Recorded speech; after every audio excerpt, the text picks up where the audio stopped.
सलाम साहब। वालेकुम सलाम।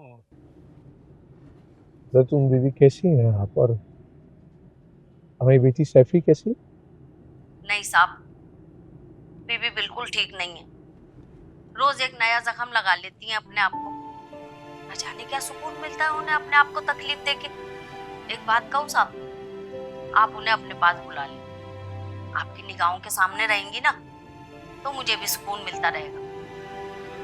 जैतून बीवी,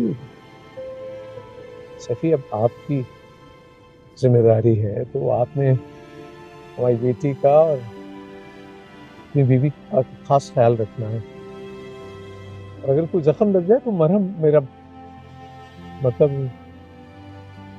बैंडेज, फर्स्ट एड वगैरह, इब्तदाई तिब्बी इमदाद आपने कर देनी है। अच्छा नहीं साहब, अब तो पहले से भी ज्यादा गुमसुम रहने लगी। नींद में कुछ बड़बड़ाती हैं। करीब जाके सुनती हूँ तो समझ में नहीं आता क्या बोल रही हैं और क्या नहीं।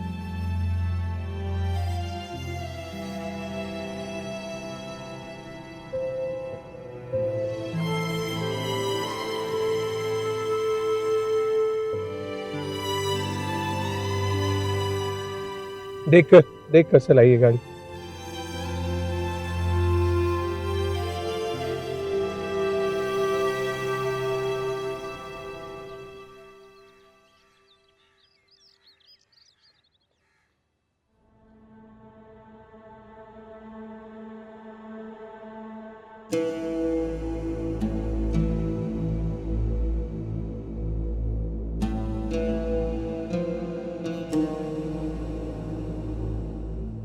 कहाँ हूँ मैं? हाँ बाजी, आप बेहोश हो गई थी। आप अपने कमरे में हैं। मैं आपको लेकर आई हूँ, इतनी मुश्किलों से मैं आपको लाई हूँ, आप गिर गई थी। पानी देती हूँ, पानी पी लें। शुजा कहाँ है? हाँ, वो तो उसी वक्त ही चले गए थे। उन्होंने कहा था कि आपको घर जाना है तो मैं पैकिंग कर दूँ। ये ले पानी पी लें। मेरा घर यही है और कोई घर नहीं है मेरा। यही है मेरा घर, जाओ यहाँ से।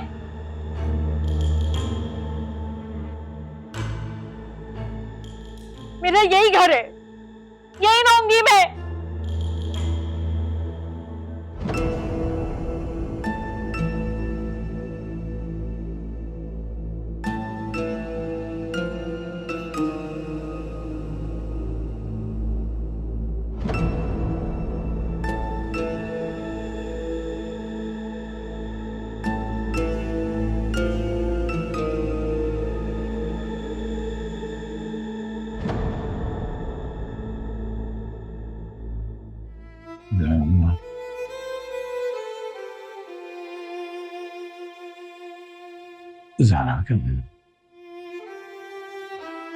सारी रात से यहाँ थी, मैंने उसे घर भेज दिया है।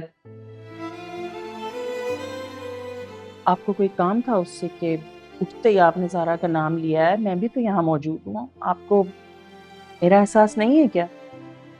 तुम्हारा एहसास ही तो मुझे दूसरी दुनिया के कोने से खींच लाया।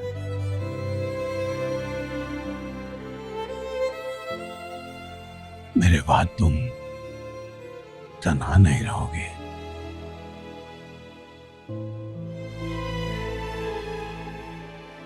तुम्हारी वंशा ने तो तुम्हें अकेला छोड़ दिया,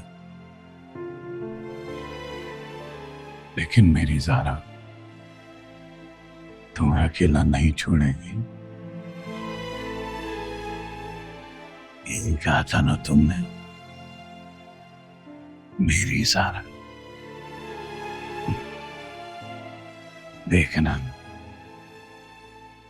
वो इस रिश्ते का मान जरूर रखेगी। आप ऐसी बातें क्यों कर रहे हैं?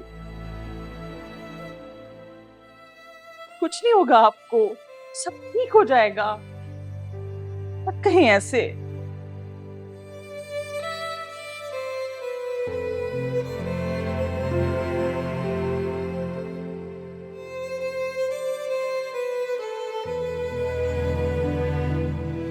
हम तो फकत ये सोच रहे थे कि अगर घर की तरबियत का ये हाल है तो जिन शागिर्दों को आप पढ़ाते हैं वो क्या गुल खिलाते होंगे।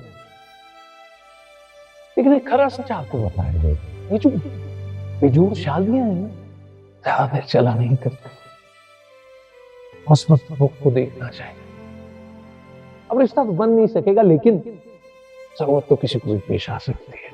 जो जरूरत है आजकल के दौर में, तो अच्छा सा कोई नाम ले लेते हैं, डील कर लेते हैं।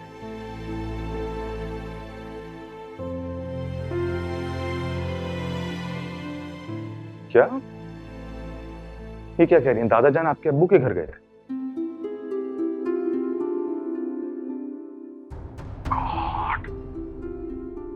ज़ारा, आपने ये बात मुझे बताई क्यों नहीं उस वक्त? आप बता सकती थी ना।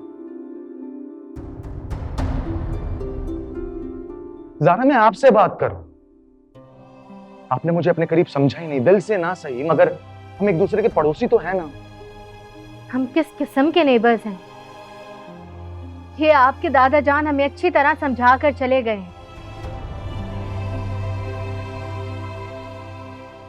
आप प्लीज मेरी जिंदगी से और मेरे अब्बा की जिंदगी से दूर रहें।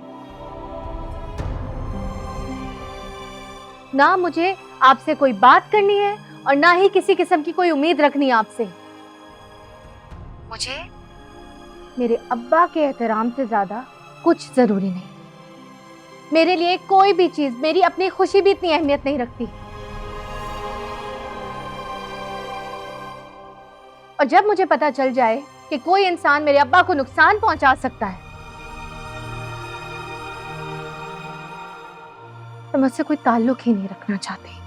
कर लें गुस्सा, निकालने सारी दुनिया का गुस्सा मुझ पर, लेकिन प्लीज इस तरह मुझसे बात मत करें जैसे हम दोनों दुश्मन हो एक दूसरे के। अब हम दुश्मन भी नहीं है हादी। हमारे बीच जो जान पहचान का रिश्ता था ना, अब वो भी खत्म हो चुका है।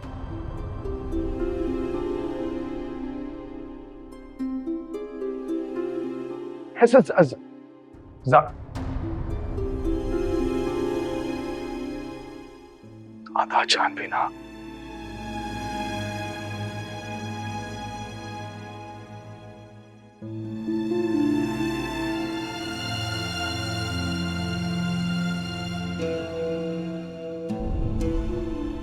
किसका फोन था? हाँ देखा। ज़ारा, क्या जरूरत थी उससे बात करने की? मैंने कहा ना कि उस घर के मामलात से जितना हम दूर रहेंगे उतने हमारे हक में बेहतर होगा। हमजा, मैंने उससे फोन नहीं किया। उसे शायद आदिल भाई ने बताया अब्बा बीमार है, इसलिए उसने मुझे फोन किया है। वो अब मंशा का घर है, ना तो उस घर के किसी फर्द से हमारा कोई ताल्लुक है और ना कोई रिश्ता। समझी तुम? जी ठीक है, समझ गई।